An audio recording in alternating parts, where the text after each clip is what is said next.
Hello everyone, আসসালামু আলাইকুম। আজকের ভিডিওটা একদমই অন্যরকম বলতে আমার দেওরের একমাত্র কন্যা, একমাত্র রাজকুমারী, তার বার্থডে। এই যে হলো সেই রাজকুমারী। সে কিন্তু প্রথমেই একটা ব্যথা পেয়ে গেছে একদম 1 বছর মাত্র। তো যাই হোক, আমরা ভূতের বাড়ি চলে আসছি আজকে বার্থডে সেলিব্রেট করার জন্য। এই যে রাজকুমারীকে তার মা কোলে নিয়ে নিছে, সে খুব করে একটা ব্যথা পেয়ে গেল প্রথমেই। যাই হোক, তাকে খুব করে তার মাম্মি থামানোর চেষ্টা করতেছে, আর আমি একটু ভিডিও নিছি। যাই হোক, ব্যথা পাইছে তাও একটু শেয়ার করলাম। যাই হোক, এতটুকু বয়সে ব্যথা তো তারা পাবেই, তাই না? আর আমার মা ওই যে এত পরিমাণের খুশি, আর আমি এদিক দিয়ে অল্প অল্প করে ভিডিও নিতে আসছি। যাই হোক, এটা হয়েছে আমার ননদ। তো আমরা সবাই এক জায়গায় বসেছিলাম, গল্প করতেছিলাম। আর এই যে ব্যথা পাইছে, এখনও তার মা হয়েছে ওদিকে নিয়ে যাইতেছে না, ব্যথা পাইছে, তাকে থামানোর চেষ্টা আছে এখনও। যাই হোক, এখানে এসে আমার এত ভালো লেগেছে, অনেক ভালোবাসার মানুষ, ভালো লাগার মানুষের সাথে দেখা হয়েছে। এই যে হলো আমার পিছনে আর একজন ভালোবাসার মানুষ। আসলে এতদিন হয়েছে ভিডিওতে দেখছি একরকম, আজকে সামনাসামনি দেখে বেশি ভালো লাগছে। আর এটাও হয়েছে আমার একজন প্রিয় ভাবি।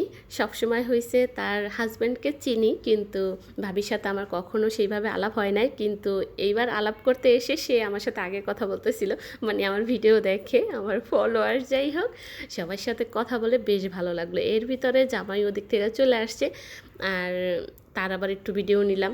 সে হইছে দোকান থেকেই চলে আসছে, জামা নিয়ে আসে না, আমি নিয়ে আসছি। তো সেটা চেঞ্জ করার জন্য ওয়াশরুমে চলে গেছে, অলরেডি রেডি হয়ে চলে আসছে। আর এখানে হয়েছে গান হইতেছিল, মানে চ্যানেল আই থেকে 2টা ভাইয়া নিয়ে আসছিল আমার দেবর।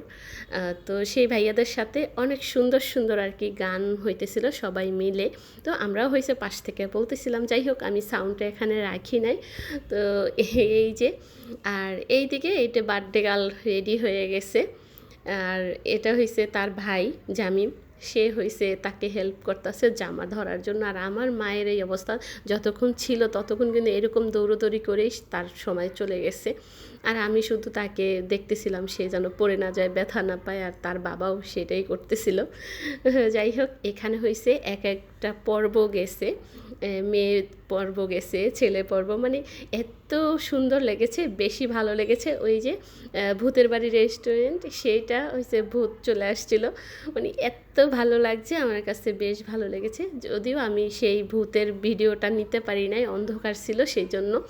তারপরে এটাও হয়েছে আমার একজন ননদিনী হয়, সে বলতেছিল আমার নাকি মন খারাপ, তাই ওদের সাথে আবার একটু মজা করে ভিডিও নিতেছিলাম। আর এটা হয়েছে অঙ্কুর, আমার দেবর হয়। সে হয়েছে সবাইকে কিন্তু সাপোর্ট করতে বলছে, বেশি বেশি ফলো দিতে বলছে। তোমরা কিন্তু সবাই বেশি বেশি ফলো দিয়ে দিবে, হ্যাঁ, আমাকে কিন্তু সাপোর্ট করতে বলছে। যাই হোক, সবাই মিলে একটু মজা করলাম। তারপরে এই যে আমাদের ফটোশ্যুট হইতেছে, সবার ছবি নেওয়া হইতেছে। মাশাল্লাহ মাশাল্লাহ, সব কিছু নিয়ে অনেক সুন্দর হয়েছে। আর আমার মায়ের জন্য সবাই তোমরা দোয়া করবে, মেহেরিমার জন্য। আমি ওকে মেহেরিমাই বলি, আসলে ওর নাম পদ্ম, তারপরে মেহেরিমা, এক একজন এক একটা ডাকি। যাই হোক, আমি ভালোবেসে মেহেরিমা ডাকি। তারপর হয়েছে খাওয়া দাওয়ার পর্ব, যদিও এত ভিডিও নিতে পারিনি, আমি আসলে লজ্জা লাগতেছিল। অনেক অনেক মানুষ, হয়তো কাউরে চিনি না, তো সেই জন্য বেশি ভিডিও আর নেই, অল্প একটু ভিডিও নিছি, ভাবলাম এটাই একটু শেয়ার করি। যাই হোক, খাওয়া দাওয়া শেষ করে আমরা 12টার দিকে বাসায় আসছি। তারপরের দিন বাসায় চলে আসছি, আসার পরে অনেক খিদা লেগে গেছিলো, তাই প্রথমে একটু চা বানাই আর ড্রাই কেক দিয়ে খাইয়ে নিতেছি। তারপরে হয়েছে বাসার যত কাজ আছে সেগুলো করে নিব, আর খাবার থেকেই হয়েছে ভিডিও শেষ করব। কারণ বাসায় এসে অনেক কাজ করছি, সেই কাজের আর কোনো ভিডিও নেই নাই, শরীর এত খারাপ, আর কোনো ভিডিওই নেই নাই, ভালোই লাগে নাই।